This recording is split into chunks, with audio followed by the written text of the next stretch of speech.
Assalamualaikum warahmatullahi wabarakatuh. Bismillahirrahmanirrahim. Alhamdulillah.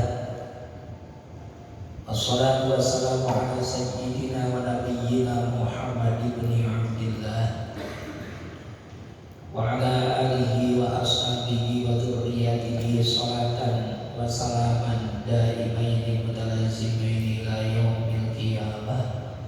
Amma ba'd. Yang saya muliakan hadirin seluruhnya, jamaah majelis zikir Ar-Raudhah, yang saya hormati pengurus Dewan Kemakmuran Masjid Jami' Miftahul Jannah, juga yang saya muliakan Ustaz Arif Adi, Ustaz Haji Sumarno, Ustaz Abdul Rahim, dan seluruh asatidz, Ustaz Samsul Ma'arif, seluruhnya yang saya sayangi dan saya muliakan. Mudah-mudahan Allah senantiasa melimpahi curahkan rahmat, nikmat, barokah, maghfirah bagi kita semuanya. Sebelum kita mulai pengajian, saya ingin menyampaikan tentang pondok pesantren yang sedang kita bangun. Alhamdulillah sudah selesai pengecoran lantai yang keempat.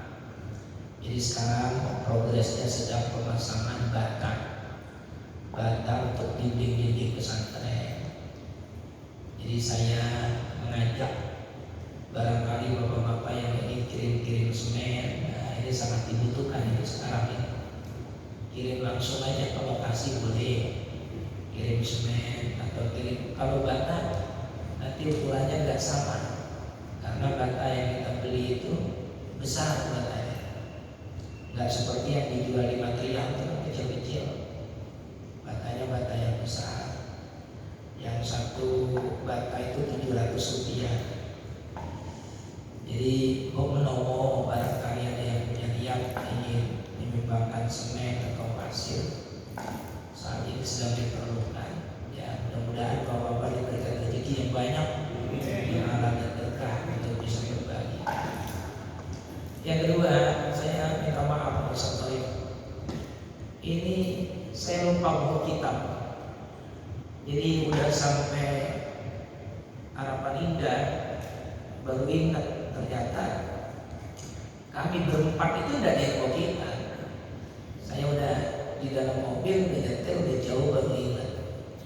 Terus tadi di depan masjid sama Ustaz Abdul Rahim saya bilang, Ustaz ada kitab enggak? Udah pokoknya kitab apa aja, nggak mestinya Ihya Ulumuddin yang biasa kita baca. Nah, saya disodorkan kitab Kifayatul Akhyar, Kifayatul Akhyar fi Ilmi Ghayatil Ikhtisar, karya Al-Imam Taqiyuddin Abu Bakar Muhammad Al-Isni Al-Husaini Al-Dimashqi. Nah, apa-apalah. Jadi tabarukan malam hari ini kita enggak baca kitab seperti biasa yaitu Ihya Ulumuddin, tapi kitab Kifayatul Akhyar yang disodorkan saya Ustaz Abdul Rahim barusan. Ada hal yang menarik di kitab Kifayatul Akhyar ini yang menurut saya sangat penting untuk kita pahami. Kitab ini menerangkan tentang fikih. Kitab Ghayatul Ikhtisar atau kitab takrib disyarahi kitab Fathul Qarib, termasuk diantaranya adalah Kifayatul Akhyar ini. Apa yang menarik? Itu dalam bab nikah. Dalam bab nikah. Ini saya cari ketemu halaman 480 di kitab ini. Nikah kita sudah tahu bahwa rukunnya nikah itu ada 5. Yang pertama ada zauj, mempelai laki-laki. Yang kedua mempelai perempuan. Yang ketiga wali, ayah kandung perempuan. Atau kalau tidak ada ayah kandung ya kakek, ayah dari ayah. Kalau tidak ada ya saudara, satu ayah satu ibu. saudara laki-laki. Kalau tidak ada saudara laki-laki satu ayah saja, dan seterusnya sampai dengan wali hakim. Yang keempat, 2 orang saksi minimal, dan harus laki-laki, tidak boleh perempuan. Yang kelima, ijab dan qabul atau sigot. Dari 5 ini berarti yang manusianya ada berapa? 4. Ada zauj, ada zaujah, kemudian ada syahidain. Nah, ini ada 4. Ada zauj, ada zaujah, ada wali, ada syahidain. Dari 4 ini, dari yang hadir di majelis itu, yang pertama adalah mempelai laki-laki yang wajib hadir. Yang kedua, wali. Yang ketiga dan keempat adalah 2 orang saksi. Ini 4 yang wajib hadir di majelis. Kalau perempuan nggak wajib hadir, perempuan di kamar aja nggak apa-apa. Oleh karena itu, nikah nggak boleh pakai itu, secara virtual nggak boleh. Nikah mempelainya ada di Cirebon, yang laki-laki walinya ada di Bekasi atau di Jakarta, lalu pakai virtual, ini tidak sah. Pernikahan harus hadir semuanya. Nah, di kitab ini yang menarik begini, semua kitab ini itu sepakat bahwa wali itu boleh berwakil, boleh. Mempelai laki-laki juga boleh berwakil. Itu semua kitab fikih sepakat boleh. Saya buat contoh begini. Mempelai laki-laki, katakan dari Cirebon, undangan udah disebar, akad nikah hari Ahad. Dia berangkat malam Ahad, mempelai laki-laki. Ternyata terjadi kecelakaan. Des, nauzubillah min dzalik. Mempelai laki-laki ini masuk rumah sakit, harus di-offnam. Padahal hari Ahadnya harus berlangsung akad nikah. Maka mempelai laki-laki itu boleh berwakil.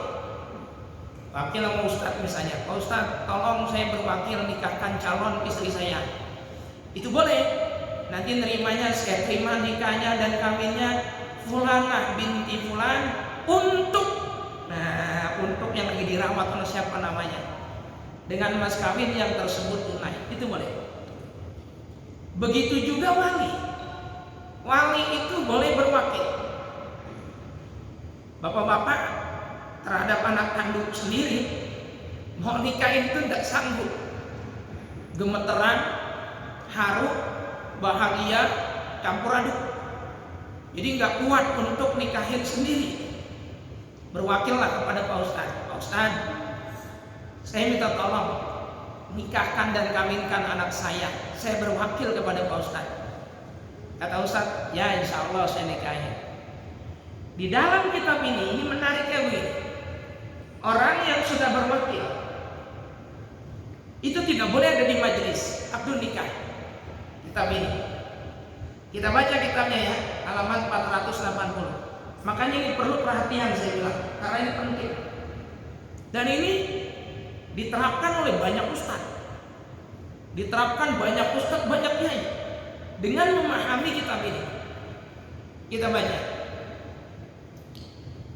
Wa yajuzu ayyuwakkila al-waliyyu waz-zawju falau wakkala al-waliyyu waz-zawju aw ahaduhuma aw hadara al-waliyyu wa wakiluhu wa aqada al-waliyyu al-wakilu lam yasihha an-nikah li'anna al-wakila naibul waliyyi.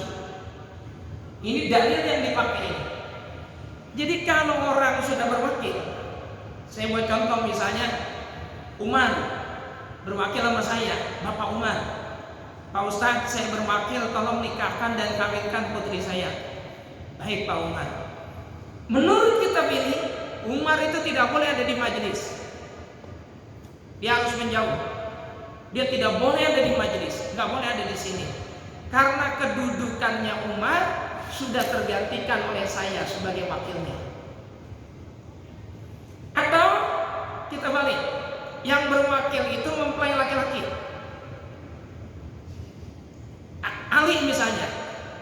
berwakil, Pak Ustadz, saya nggak sanggup, nggak kuat untuk akad nikah.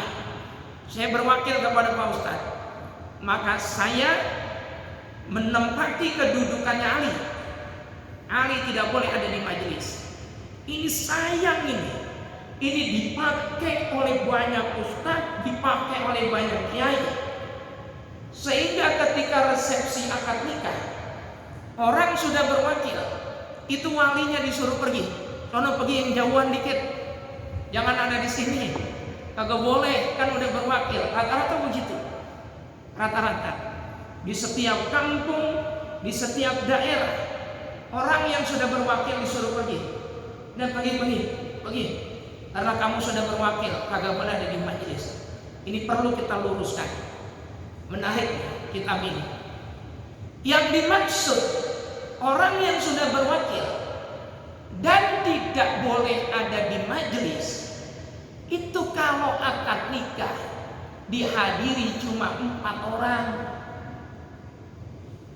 Kalau akad nikah dihadiri cuma 4 orang, kita luruskan pemahamannya.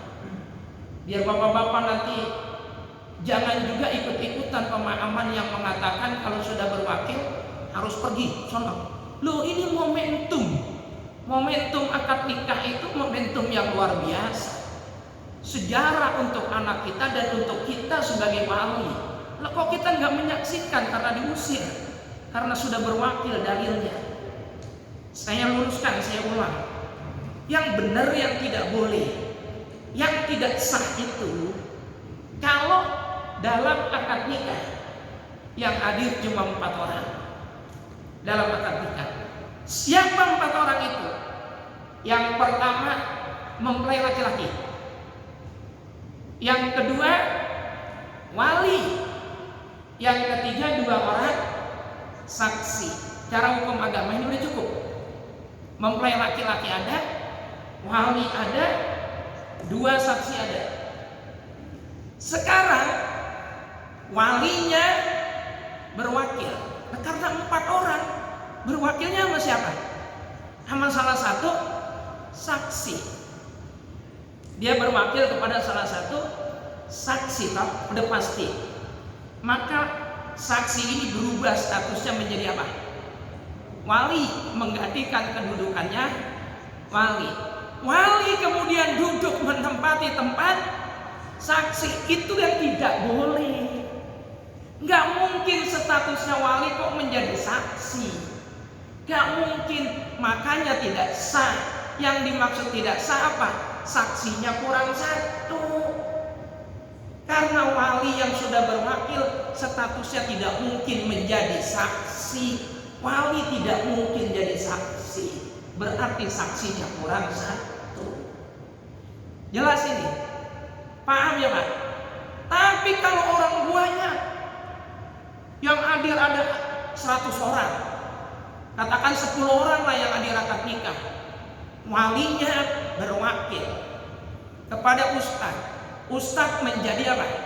Wali, menggantikan kedudukan wali, ayah kandung. Saksi kan banyak, bukan cuma 2. Maka keberadaan wali di tempat itu tidak jadi masalah, tidak mengapa, dan tidak merubah sedikit pun kesahan akad nikah. Cuma sayang ini dipahaminya hanya sebatas tekstualnya saja, tidak dibuka kitab-kitab yang lainnya. Kalau kita buka di kitab lainnya, contoh I'anatul Talibin karya Syekh Abu Bakar bin Muhammad Syatto, itu akan jelas keterangannya. Kita buka dalam kitab Al-Baijuri karya Imam Al-Baijuri, itu juga sangat jelas keterangannya. Atau kita pengen lebih luas, buka kitab Majmu' Syarhul Muhazzab karya Imam Nawawi, itu sangat lengkap penjelasannya. Kalau kita merujuk kitab ini memang betul. Cuma ini untuk orang yang hadir akad nikah 4 orang doang, 4 orang saja. Jadi kalau besok Bapak nikahin anak perempuan, terus kemudian Bapak nggak sanggup, saya nggak sanggup ini untuk nikahin, saya akan berwakil. Terus ada ustadz yang nyuruh pergi, Pak, Bapak sudah berwakil, Bapak nggak boleh ada di akad nikah, silakan Bapak keluar. Nggak usah. Ini anak saya yang akan menikah. Masa saya ayah kandungnya tidak menyaksikan? Biarkan bapak di situ, tapi statusnya bukan jadi saksi. Yang saksikan banyak banget, orang lain banyak, yang bapak hanya menyaksikan saja. Statusnya bukan sebagai saksi. Jelas ya? Ini kitab ini, Kifayatul Akhir. Hati-hati ini, harus hati-hati memahaminya. Kitab Kifayatul Akhir ini banyak yang harus dimukabalah, banyak yang harus dibandingkan dengan kitab-kitab yang lainnya, kitab-kitab fikih. Di antaranya tadi itu saya sebutkan I'anatul Talibin Al-Baijuri, atau kalau kita pengen lengkap sekaligus adalah kitab Majmu' Syarhul Muhadzab. Lah, bagaimana dengan orang yang berwakil untuk dirinya? Sama 4 orang. Ini Malik mempelai laki-laki, 2 saksi. Ini mempelai laki-laki, dia berwakil. Pak, tolong ya nikahin saya berwakil, saya gak sanggup, saya gak kuat. Saksi berubah menjadi calon mempelai laki-laki sebagai wakil. Masa dia ini calon mempelai laki-lakinya statusnya jadi saksi? Nggak mungkin dong dia jadi saksi untuk dirinya sendiri. Nah itu berarti kurang 1 orang. Ini yang disebut tidak sah dalam akad nikah. 4 orang. Dulu pernah terjadi itu Pak. Pernah terjadi itu di daerah Jawa Tengah. Itu begitu. Jadi 4 orang nikah, yang 1 berwakil. Maka dia statusnya jadi saksi, itu wali. Subhanallah. Malam harinya ada kiai yang mimpi. Ya Allah, kiai hatinya bersih, saya nggak sebut. Itu bersih, suci, luar biasa. Mimpi, dikabarin bahwa akad nikah itu tidak sah. Dipanggil sama kiai itu. Akad nikahnya bagaimana? Diterangkan. Dia jelas tidak sah kalau begitu. Karena kedudukan wali berubah menjadi saksi. Itu 4 orang. Akad nikahnya bagaimana? Diulang. Harus diulang. Itu i'adat aqdin nikah, mengulang akad nikah. Titik. Kedua, masih dalam kitab ini. 1. Ini halaman 126 dan halaman 127. Ini bab as-sunanut tabi'atu lil faraidi. Salat-salat sunnah yang mengikuti salat wajib. Salat-salat sunnah yang mengikuti salat wajib. Ya kalau kita nyebutnya qobliyah, ba'diyah. Ngikutin salat wajib, qobliyah, ba'diyah. Ini sangat ringkas di sini. Yang pertama disebut adalah rakaatul fajri, 2 rakaat fajar. Pertanyaannya, 2 rakaat fajar itu apa? Salat sunnah 2 rakaat fajar itu salat sunnah apa? Harus kita tahu. Salat sunnah 2 rakaat fajar adalah salat qobliyah subuh. Salat qobliyah subuh. Di sini nggak dijelaskan. Tapi di kitab lain bisa kita buka. Qobliyah subuh itu punya 5 nama. Qobliyah subuh punya 5 nama. Kita boleh buka dalam kitab Al-Baijuri, syarahnya Fathul Qarim. Yang pertama, sunnah fajar atau 2 rakaat fajar, rakaatul fajri. Berdasarkan hadis Nabi Muhammad yang sahih, rakaatul fajri khairun minad dunya wa ma fiha. Itu asal kalimatnya adalah rakaatani. Nah, karena ini diidofahkan kepada kalimat sesudahnya, rakaatani ketemu dengan kalimat al-fajri, maka nunnya itu wajib dibuang. Rakaatani menjadi rakaatul fajri. Tarkibnya disebut tarkib idofah. Susunannya adalah mudhof dan mudhof ilaih. Mudhof kalau dia berupa isim tasniyah, maka nunnya harus dibuang. Rakaatani menjadi rakaatul fajri. 2 rakaat fajar itu khairun minad dunya wa ma fiha. Lebih utama, lebih bagus, lebih hebat daripada dunia seisinya. Makanya ada anekdot Siapa orang terkaya di dunia? Bill Gates? Oh bukan. Siapa orang terkaya di dunia? Jack Ma? Bukan. Tapi orang terkaya di dunia adalah mereka yang selalu mengerjakan qobliyah subuh karena lebih bagus daripada dunia seisinya. Itu ada anekdot seperti itu. Nah, nama lain daripada qobliyah subuh di samping rakaat al-fajri, ya tentu sunnah subuh atau qobliyah subuh. 2. Yang ketiga, sunnah barod. Barod, ingat-ingat barod. Jadi kalau bapak-bapak dengar ada ustaz ceramah, sangat dianjurkan untuk mengerjakan sholat sunnah barod. Rokaatnya 2 rokaat. Bapak udah nggak bingung? Apa itu barod itu? Sholat sunnah apa itu barod? Yang dimaksud dengan sholat sunnah barod adalah qobliyah subuh. Nama yang ketiga. Yang keempat, qobliyah subuh. Nama lainnya adalah sunnah goda. Godatun. Goda. Kalau ada ustaz ceramah kemudian menyampaikan sholat sunnah goda itu pahalanya lebih bagus daripada dunia seisinya, bapak udah nggak bingung? Oh iya, sholat godat itu adalah qobliyah subuh. Ada 5 nama. 1 2 rakaat fajar atau sunnah fajar. Kedua 2 rakaat sunnah subuh atau qobliyah subuh. Yang ketiga apa tadi? Barod. Yang keempat apa? Godat. Yang kelima apa kira-kira? Wusto. Sholat sunnah wusto. Sholat sunnah wusto. Nah ini perlu dipahami, ini ayat Al-Quran. Ustaz Abdul Rahim, tolong disimak, kalau salah diingatkan. Hafizu ala sholawati was sholatil wusto wa qumu lillahi qanitin. Benar ya? Itu suratnya surat Al-Baqarah. Kalau nggak salah itu juz yang kedua itu.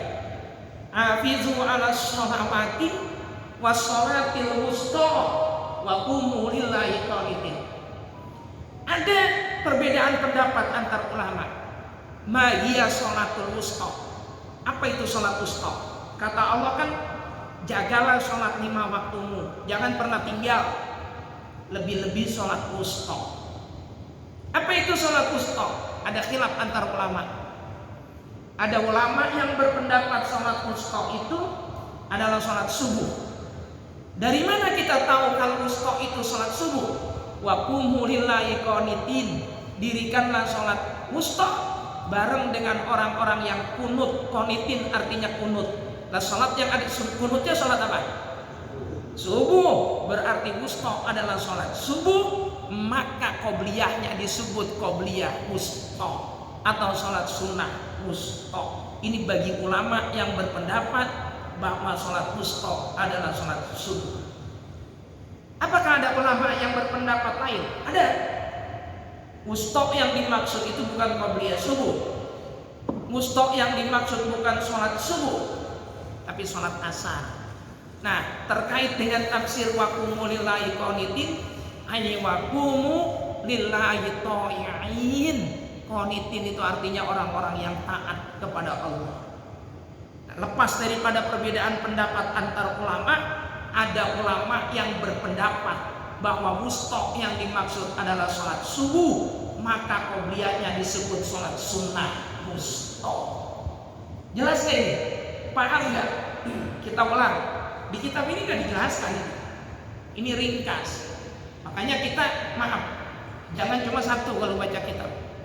Kayak tadi itu masalah nikah, itu repot itu kalau pahamin cuma itu saja itu. Akan banyak sekali orang-orang tua yang dirugikan. Dia tidak bisa menyaksikan anaknya akad nikah karena merujuk kepada satu kitab saja. Kalau sudah berwakil, minggir, kamu sudah berwakil, kamu tidak boleh ada di majelis ini. Kalau sudah berwakil ya pergi ke tempat yang jauh, nggak boleh menyaksikan. Rugi besar dong orang tua kalau begitu, sangat rugi.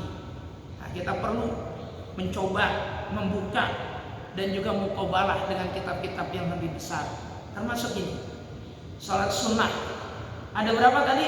5 nama. Nomor 1 2 rakaat fajar. Yang kedua sunnah subuh. Yang ketiga sunnah godad atau barod dulu barod. Yang keempat godad. Yang kelima sunnah wusta. Jelas ya? Itu semuanya penting gitu untuk diketahui. Yang kedua, di sini juga nggak dijelaskan kitab ini. Di kitab Kifayatul Layar nggak dijelaskan. Ustaz Abdul Rahim, harus dicari kitab lain, kitab yang lebih besar. Apa itu? Qobliyah Johor. Ini hanya diterangkan Qobliyah Zuhur saja. Ada yang mengatakan Qobliyah Zuhur 2 rakaat, yang bagus 4 rakaat. Yang 2 itu muakkadah, yang 2 tidak muakkadah. Ada yang bilang begitu. Ada yang menyampaikan 4-4-nya muakkadah. Dan Rasulullah itu salatnya 4 rakaat. Yafsilu baina huma, beliau pisah. Artinya 2 rakaat salam, 2 rakaat salam. Terus pertanyaan besarnya, big question, pertanyaan besarnya, apa hukum Qobliyah Jumat? Di sini tidak ada, nggak diterangkan. Apa hukum Qobliyah Jumat? Nah, ini kan yang sering kemudian kita, ya begitu dah. Ada yang bilang tidak ada Qobliyah Jumat. Ada yang bilang ada. Kalau ada itu kapan lakoninnya? Mau zaman Nabi aja itu cuma 1 kali. Kita lihat kitab-kitab besar. Kitab Al-Baijuri kita buka. Syarah Fathul Qarib. Saya sangat hafal redaksinya itu. Anna Rasulullah sallallahu alaihi wasallam kana yusalli arba'an qablaha ay qablal jumu'ati wa arba'an ba'daha ay ba'dal jumu'ati. Rawahu Muslim. Hadis diriwayatkan oleh Imam Muslim. Kitab Al-Baijuri. Dan ini bisa dipertanggungjawabkan. Kalau nggak percaya bulan depan akan saya bawa kitabnya. Kita buka bareng-bareng. Di kitab ini nggak ada, tapi penting untuk saya jelaskan. Kebetulan saya pegang kitab Kifayatul Layar, maka akan saya buka. Apa artinya? Anna Rasulullah, sesungguhnya Gusti Kanjeng Nabi, karena adalah Nabi Muhammad, yusolli, pakai fi'il mudhari. Pakai fi'il mudhari. Yusolli itu fi'il mudhari. Fi'il madinya apa? Sholat. Fi'il ada 3. Ada fi'il madi, ada fi'il mudhari, ada fi'il amar. Fi'il madinya sholat, fi'il mudharinya yusolli, fi'il amarnya sholli, pendek. Sholli, pendek. Fi'il madi sholat, fi'il mudhari di sini pakainya kana yusolli. Apa artinya fi'il mudhari? Fi'il mudhari itu mengandung pengertian lil istimrar. Apa itu lil istimrar? Selalu, senantiasa, sering sekali, selalu, senantiasa, sering sekali, hampir tidak pernah meninggalkan. Itu arti daripada fi'il mudhari. Bicara fi'il mudhari di sini bicara apa? Yang Rasulullah itu selalu, senantiasa, dan nyaris hampir tidak pernah meninggalkan. Bicara Qobliyah Jumat. Bicara Qobliyah Jumat. Apa dalilnya? Kita ulang lagi.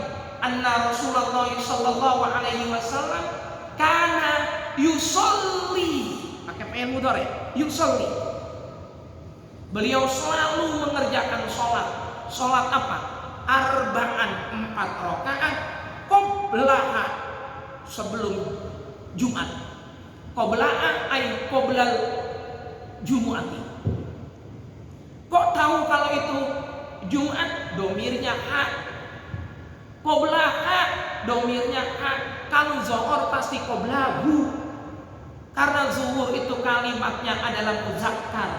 Sedangkan Jumu'at belakangnya ada tak bundel, ada tak bundar namanya tak marbutoh Jumat, itu pasti mu'annas, domirnya domir mu'annas qoblaha.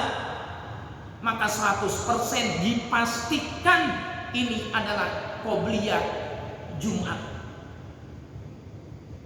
Wa arba'an, dan 4 rakaat ba'dal Jum'ah. Caranya bagaimana? Dipisah, 2 rakaat salam, 2 rakaat salam. Kalau digabung 4 rakaat langsung boleh? Boleh. Tanpa tahiyat awal. Kalau pakai tahiyat awal sholat Zuhur itu namanya. Nah, jadi 4 rakaat tanpa tahiyat awal. Tapi yang bagus dipisah, 2 rakaat, 2 rakaat. Ustadz, kalau saya ngerjainnya 2 rakaat doang boleh apa tidak? Boleh.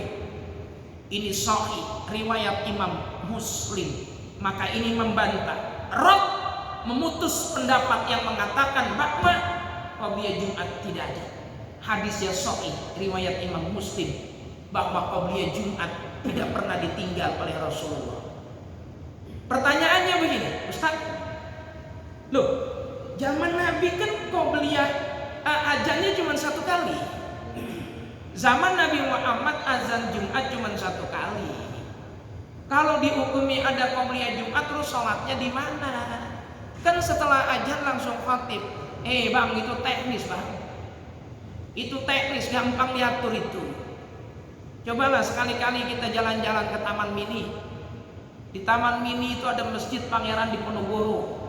Bukan Masjid Atin, bukan, tapi Masjid Pangeran Diponegoro. Entah masih berlaku atau tidak, saya tidak tahu. Tapi saya pernah sholat di sana, itu menarik itu. Azannya cuma 1 kali. Tapi begitu masuk waktu zuhur, katakan waktu zuhur itu jam 12 tepat lah katakan. Teng bunyi. Ini MC-nya ngumumin. Hadirin, jamaah sholat Jumu'ah, diumumkan bahwa waktu Jumat telah tiba. Bagi yang ingin mengerjakan sholat qobliyah Jumat, dikasih waktu 5 menit dari sekarang. Teknis. Setelah 5 menit barulah azan. Nah, khatib baru naik menyampaikan khutbah. Loh, boleh kita sholat sebelum azan? Siapa yang larang? Yang penting sudah masuk waktu. Azan itu sendiri hukumnya sunnah, tidak wajib.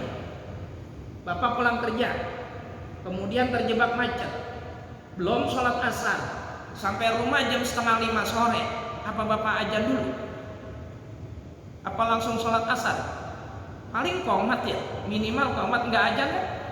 Apa sholatnya tidak sah? Ya sah lah. Ya sama, yang penting waktunya sudah tiba, maka dia kemudian sholat qobliyah itu diperbolehkan, walaupun azannya nanti belakangan. Boleh, itu teknis. Atau bisa jadi azan dulu 1 kali, setelah azan kemudian sholat qobliyah Jumat, setelah 5 menit qobliyah Jumat barulah khatib menyampaikan khutbah Jumat tanpa azan kedua. Kan bisa. Yang jelas hadis ini tidak bisa terbantah karena hadis riwayat Imam Muslim, sahih hadisnya.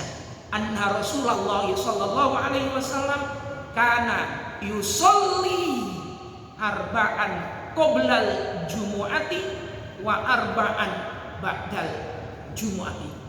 Nabi Muhammad selalu salat qobliyah Jumat 4 rakaat dan ba'diyah Jumat 4 rakaat. Apa hadisnya cuma itu saja? Tidak. Ada lagi hadis riwayat Imam At-Tirmizi dan itu dilakukan oleh Ibnu Mas'ud. Ibnu Mas'ud nama aslinya Abdullah ibn Mas'ud, sahabat yang sangat dekat dengan Rasulullah. Beliau juga selalu mengerjakan qobliyah Jumat 4 rakaat. Dan ini pasti berdasarkan rekomendasi dari Rasulullah. Di kitab ini tidak dijelaskan. Tapi di kitab-kitab yang besar yang mensyarahi kitab yang sama, kitab Ghayatul Ikhtisar disyarahi oleh Kifayatul Akhyar, di kitab yang lainnya dijelaskan lebih mendetail. Nah, tinggal kita kembali ke hati kita. Kalau memang kita tidak mau mengerjakan qobliyah Jumat, ya sudah. Saya nggak mau Ustadz qobliyah Jumat, ya terserah, nggak apa-apa. Itu kan hak Anda. Tapi jangan mengatakan qobliyah Jumat tidak ada. Jangan lantas kemudian mencap qobliyah Jumat itu Tidak ada, apalagi ada embel-embel bid'ah. Bid'ah dolala, bid'ah macam-macam. Janganlah. Jangan. Ini ngaji nih, jelas ngaji. Dan bisa kita pertanggungjawabkan mana kitabnya, mana rujukannya, mana referensinya. Jelas. Mudah-mudahan ada barokah dan manfaatnya. Ya, kita nggak bawa kitab seperti yang saya baca, tapi alhamdulillah kita bisa mengkaji kitab yang lain. Dan kitab ini luar biasa ya. Di semua pesantren dipelajari. Kifayatul Akhyar. Kitab yang menurut saya lumayan lengkap. Lumayan lengkap karena dari bab toharoh. Bab pertama itu toharoh. Kitab Ahkamit Toharoh ini dibahas dari awal sampai terakhir itu. Sampai masalah budak dibahas di sini. Di kitab ini. Budak, ada masalah berburu. Nah, orang kalau punya anjing ini sudah terlatih berburu, kemudian dilepas. Anjing itu langsung mengejar. Mengejar buruannya, kijang lah katakan. Terus kijang itu gigit sama anjing. Jatuh, dipotong, bagaimana hukumnya? Ini dibahas di kitab ini. Dan juga lengkap. Cuma memang keterangannya walaupun babnya lengkap, keterangannya tidak diperjelas seperti kitab-kitab yang lebih besar. Oleh karena itu kitab yang sudah bagus ini harus dimukobalah dengan kitab-kitab yang lain. Di antaranya tadi Al-Baijuri, ya Anatut Talibin. Syukur-syukur lebih hebat lagi kalau mau mutalaah kitab Al-Majmu' Syarhul Muhadzab. Ada 20 jilid. Masya Allah, 20 jilid. Satu jilidnya itu bisa 400 halaman. Ini ada 20 jilid. Dikarang oleh Imam An-Nawawi. Jadi rujukan para ulama fikih. Imam Nawawi kan musuhnya Imam Rafi'i. Tapi kalau beda pendapat itu rata-rata ulama lebih milih pendapat Imam Nawawi. Kok Ustadz ngomongnya musuh? Ya biasalah. Kiai musuhnya kiai, ustadz musuhnya ustadz, itu biasa. Sahabat musuhnya sahabat. Tapi nggak ada nabi musuhnya nabi, nggak ada. Nabi nggak ada musuhnya nabi, nggak ada. Karena nggak kelas.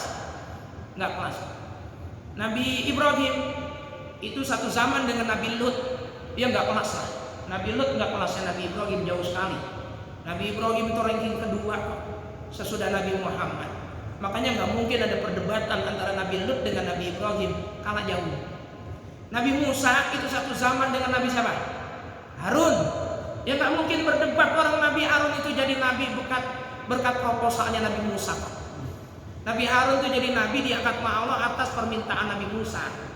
Ya Allah, saya ini orang yang nggak bisa ngomong, lidah saya keluh, pelo. Kalau saya dakwah sama Fir'aun saya takut nanti nggak didengar karena lidah saya seperti ini.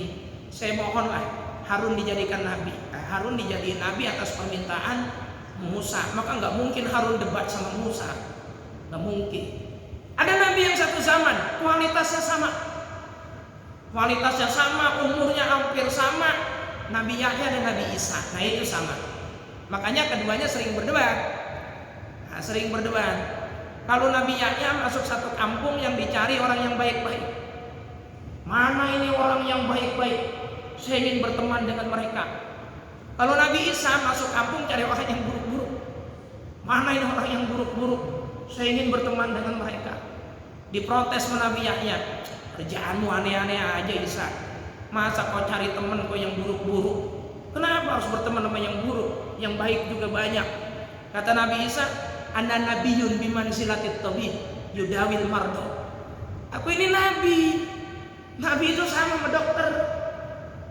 Dokter nyembuhin orang sakit, aku nyembuhin orang yang bader. Makanya aku cari yang bader-bader. Kalau Nabi Yahya, repot-repot amat berteman sama yang bader-bader. Enakan sama yang baik, nggak merepotin. Tuh. Jadi dua-duanya asik. Nah, manhaj ini kemudian turun. Ada dua ulama yang kembar. Siapa itu? Abu Hasan Asy'adzili dan juga Imam Abdullah bin Alawi Al-Haddad. Itu sama itu karakternya dengan dua nabi ini. Kalau Imam Abdullah bin Alawi Al-Haddad habis sholat nangis. Habis puasa nangis terus. Kalau Abu Hasan Asy'adzili happy orangnya, senang. Ketika ditanya Abu Hasan Asy'adzili, Wahai Abu Hasan Asyadzili, bagaimana tanggapanmu tentang Abdullah bin Alim al-Haddad? Jangan hajimu dia. Kenapa? Cengeng, nangis mulu. Seakan-akan Allah kayak gak punya rahmat. Masa kok nangis terus? Nah, Imam Abdullah bin Alim al-Haddad ditanya, bagaimana tanggapanmu dengan Abu Hasan Asyadzili? Jangan hajimu dia. Emang kenapa? Ulama kok ketawa mulu kayak gak punya dosa. Gitu. Nah, ini asik ini. Asik. Terus asiknya gimana? Kalau Imam Abdullah bin Alim al-Haddad habis sholat dia nangis karena dia takut sholatnya nggak diterima. Tapi kalau Abu Hasan Asyadzili dia tamat terus, dia happy terus, pikirannya apa? Ngapain mikirin sholat diterima kagak diterima? Yang penting udah sholat. Wong Allah itu maha pengasih lagi maha penyayang kok. Jangankan saya pernah sholat, saya pernah sujud aja gue udah bagus banget. Tuh, itu biar Allah yang nentuin. Bukan tugas kita mikir diterima atau nggak diterima. Nah, kita jangan kedua-duanya. Jangan nangis mulu, jangan ketawa mulu. Kita ada dua-duanya karena kita makomnya berbeda. Jadi ada kalanya nangis ketika ingat dosa, ya ada kalanya seneng lah, tersenyum gembira mengingat janji-janji Allah yang maha indah dan maha tinggi nanti di surga. Yaitu kita posisi. Dan banyak lagi cerita-cerita menarik tentang ulama-ulama. Jadi kalau bahasa kiai saya waktu saya mondok, ustadz itu musuhnya ustadz nah. Kiai itu musuhnya kiai. Sahabat itu musuhnya sahabat. Tapi ndak ono nabi kok musuhan karo nabi iku ndak ono. Nah, sahabat musuhnya sahabat. Ali sama Aisyah perang Jamal. Berapa banyak itu sahabat yang terbunuh. Ali sama Muawiyah perang Siffin. Berapa banyak sahabat yang terbunuh. Sahabat musuhnya sahabat. Kiai musuhnya kiai. Emang udah nyata. Terutama kiai-kiai yang di partai, yang satu ngatain ono, yang satu ngatain ini. Itu udah terbukti. Ya Ustadz ya begitu. Kalau Ustadz kemudian bermusuhan sama supir Grab misalnya, atau tukang ojek, Ustadznya yang bodoh. Wah, Ustadz kok bermusuhan sama supir Grab? Gimana? Ustadznya yang bodoh. Harusnya bisa merangkul, mengayomi, memberikan pengajaran yang baik. Itu. Nah, ini Ustadz musuhan sama Ustadz kan level gitu loh. Level. Kalau enggak sama-sama Ustadz enggak level. Gitu. Bukan berarti musuhan terus cakar-cakaran, kemudian berantem. Bukan. Artinya perdebatan yang sehat. Dalilnya mana, kitabnya mana. Itu maksudnya. Bukan kemudian berantem-berantem itu. Bukan itu apa itu. Enggak ada itu. Cukup zaman sahabat aja yang kayak gitu. Nah, mudah-mudahan barokah dan manfaat. Cukup ya Pak? Ya, kalau tutur kata saya kurang enak, kurang sopan, saya mohon dimaafkan.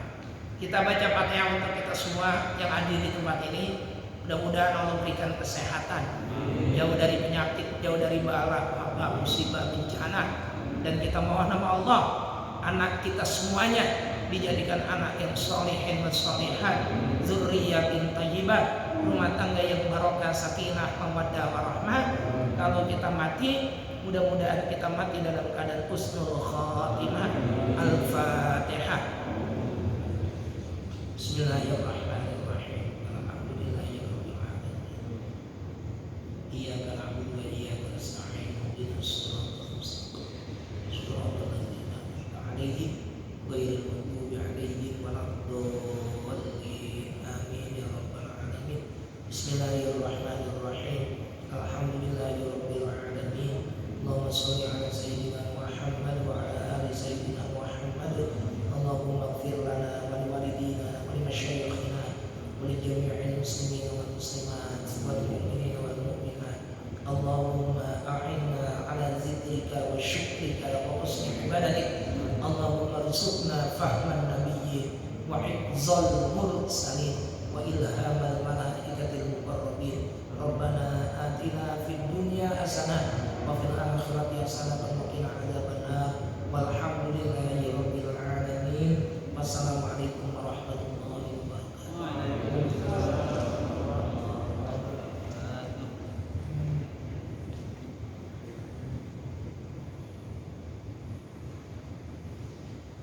Terima kasih kepada Bapak Kiai Budi Santoso yang telah menyampaikan materinya.